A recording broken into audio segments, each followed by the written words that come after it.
મહીસાગરના એક police inspector પર પ્રોફેસરના સનસનીખેજ આરોપ, દારૂની જાણકારી આપવા પર પીઆઈના ઈશારાથી મારપીટ કર્યાનો આરોપ.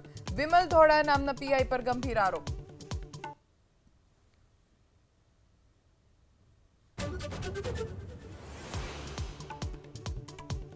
અમદાવાદના અસારવામાં સરકારી આવાસમાં 17 મકાનો અસામાજિક તત્વોએ પચાવી પાડ્યાની રજૂઆતથી હડકંપ.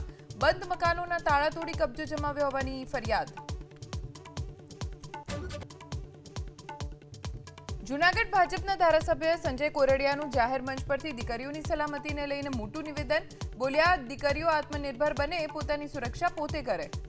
એક વખત હિંમત કરી લેશો ને એટલે તમારી પાસે કોઈ આવતા વિચાર કરશે, અને એ હિંમત હોવી જોઈએ દીકરીની અંદર. સુરતમાં માન દરવાજા ફ્લાયઓવર બ્રિજ પાસે ડમ્પર ફસાયું. પ્રતિબંધ છતાં ચાલકે ડમ્પર અંદર લઈ જતા ઘટના બની. ડમ્પર ડાયવર્ઝનની રેલિંગમાં ફસાઈ જતા અકસ્માત.